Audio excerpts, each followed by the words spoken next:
Hello, नमस्ते, आदाब, सत श्री अकाल, खंबा घड़ी, केम छो।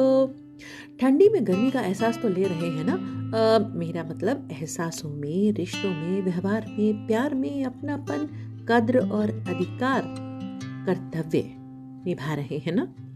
बस यही अलाव है जिंदगी के जाड़े का। जी हाँ, विश्वास का नन्हा दिया भी जाड़े में ठिठुरती ठंडी बहती नदी के बीच खड़े विश्वास बनाए रखता है। जीव को जीने का हौसला देती है ये पुरानी पंचतंत्र की कहानी, जो एक खूबसूरत कहानी है जो सदैव ही प्रेरित करती है और अवश्य ही आपने सुनी भी होगी। तो वही विश्वास का दिया हमारे भीतर भी जगमगाता रहे, टिमटिमाता रहे, तो हम भी जीवन यात्रा में आगे बढ़ते रहेंगे। राह नजर आती रहेगी, हौसला बना रहेगा कि बदलते मौसम की तरह हालात भी बदलते रहेंगे। रुके तो बस हम ही रह जाते हैं, और वो भी अधिकतर नकारात्मक परिस्थितियों में। 24 थैंक्स डिवाइन ऑर्डर हमेशा से आपके साथ है, आपके साथ रहेगा जब तक रहेगा। नकारात्मक परिस्थितियों से आपको परे खींच के ले जाने का ये वादा मैं पूरा करती रहूंगी। अब बताइए, ऐसी नकारात्मक परिस्थिति में क्या करा जाए?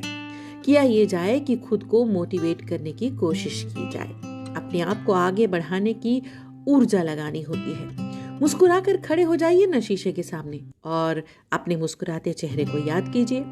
लाइए चाहे जबरदस्ती ही फिर से वही मुस्कुराहट अपने चेहरे पर और कहिए कि आई एम ब्लेस्ड। ईश्वर का प्यारा हूं मैं, खुश हूं मैं, अबंडेंट हूं मैं, संतुष्ट हूं मैं, और अपनी सभी सही इच्छाओं को पूरा कर सकता हूं। बस इतना ही तो करना है ना रोज सुबह। यूनिवर्स तक मैसेज चला जाए बस, फिर मान ही जाएगा यूनिवर्स कि ये ढीठ नहीं मानने वाला, इसे तो खुशियों की चाबी देनी ही पड़ेगी। और बस सारी कायनात उसे पूरा करने में फिर जुट जाएगी। लेकिन उसके बाद परीक्षा होती है हमारे धैर्य की, यानी हमारी पेशेंस की। यहाँ हम कई बार हारते हैं क्योंकि हमारा विश्वास हमें डगमगा देता है, हमारा लक्ष्य ओझल हो जाता है। लेकिन करना बस यही है कि अडिग रहना है, उस ओझल होते हुए लक्ष्य को फिर से ढूंढना है, फिर टूटते हुए विश्वास को जगाना है और अपने आप को रोज रोज रोज ये कहना है कि सब कुछ अच्छा होगा। हर चित्र अधूरा छोड़कर बताइए, यदि कोई चित्रकार यूं ही बैठ जाए तो क्या वो चित्रकार बन पाए? स्वरों की साधना करते करते ही कोई थक जाएगा तो भला क्या कोई राग गा पाता? गेहूं बोई ही ना होती तो ये बताइए ना कि पेट तक रोटी पहुंचती भला? उसी प्रकार लक्ष्य को साधे बिना हम उसे पा सकते ही नहीं है। धैर्य रखना पड़ता है, निरंतर मेहनत करते रहनी होती है। और सबसे आसान तरीका तो ये है कि आप विजुअलाइज कीजिए ना पॉजिटिवली। खुशी आपको मिल गई है, बस वो लक्ष्य मिल गया है, वो चमत्कार देखिए। उसके बाद सारा यूनिवर्स मिलके आपके सपने को, आपकी खुशी को, आपके विजुअलाइजेशन को सच में बदलने के लिए जुट जाएगा। और सच मानिए, इस खुशी को, इस चमत्कार को आपने ही किया है, आपने ही अट्रैक्ट किया है। अब इसी चमत्कार की बात करते करते इस बात को यहाँ विराम देती हूँ और आपको ले चलती हूँ एक छोटी सी कहानी की तरफ। कहानी का नाम है दादू की बगिया। हमने यानी पापा, मम्मी और पल्लव ने एक ट्रिप प्लान किया था। अब यहाँ हम समझ रहे हैं ना आप? छोटा सा पल्लव आपको ये कहानी सुना रहा है। हमने यानी पापा, मम्मी और पल्लव ने एक ट्रिप प्लान किया था। शहर के पास ही थोड़ी खुली जमीन ली थी। दादू गांव से आए थे, सो उन्हें दिखाने के लिए ले चले। चलते चलते दादू ने 4-5 कीनू ले लिए।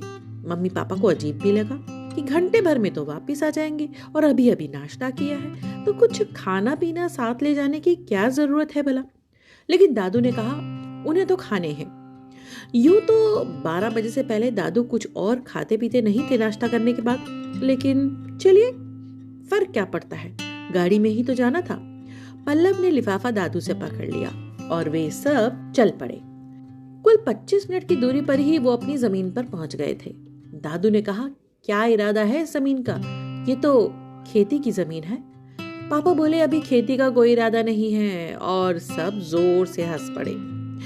पापा, ये तो इन्वेस्टमेंट है, जब रेट बढ़ जाएंगे तो देखेंगे क्या करना है। दादू आगे तक पैदल चल के गए, पल्लव भी उनके पीछे पीछे। दादू जाने मिट्टी में पैर से क्या इधर उधर कर रहे थे।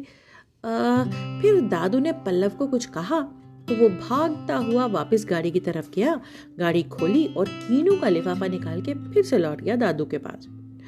मम्मी ने बीच में एक दो बार आवाज लगाई, क्या कर रहे हो पल्लव, इधर आओ, मिट्टी में मत गंदे हो जाना।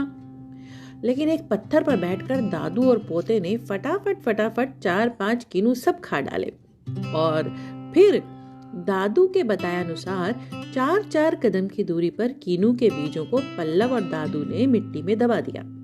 मम्मी दूर से बोल रही थी, क्यों मिट्टी में हाथ गंदे कर रहे हो पल्लव, इधर आओ। लेकिन जितने भी बीज थे वो सारे के सारे दबाने के बाद वो दादू के साथ मुस्कुराता नाचता वापस आया।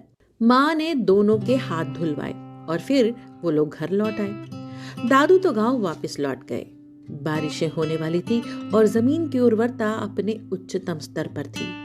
6 महीनों में ही दोबारा जमीन की तरफ चक्कर लगा तो देखा एक जैसे कई पौधे निकल आए थे।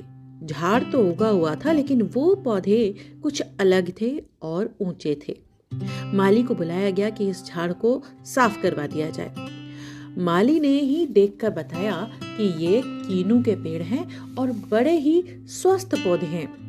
पापा ने उन्हें निकालने के लिए मना कर दिया। बाकी की सफाई कर दी गई।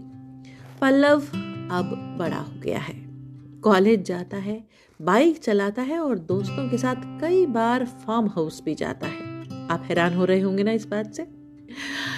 और तो और ढेर कीनू तुड़वा कर वो अपने दोस्तों को गिफ्ट भी करता है, घर भी लाता है, लेकिन बीज फेंकता नहीं, इकट्ठे करता है दादू की बगिया में और पेड़ उगाने को। दादू यूं तो अब नहीं रहे, लेकिन उन पेड़ों पर चमकते नारंगी कीनुओं की मिठास और उनकी खुशबू में आज भी दादू की खुशी और आशीर्वाद नजर आता है। क्या आप भी एक बगिया नहीं तो एक पेड़, कम से कम एक पेड़ अपने नानू, दादू, नानी, दादी या किसी भी एंसेस्टर की याद में लगा सकते हैं? सोच के देखिएगा, क्योंकि इससे बड़ी श्रद्धांजलि और ट्रिब्यूट भला और क्या हो सकती है। आज बस इतना ही, फिर मिलते हैं, वादा रहा। आपकी दोस्त पुनीता को इजाजत दीजिए। मेरा ढेर सारा प्यार।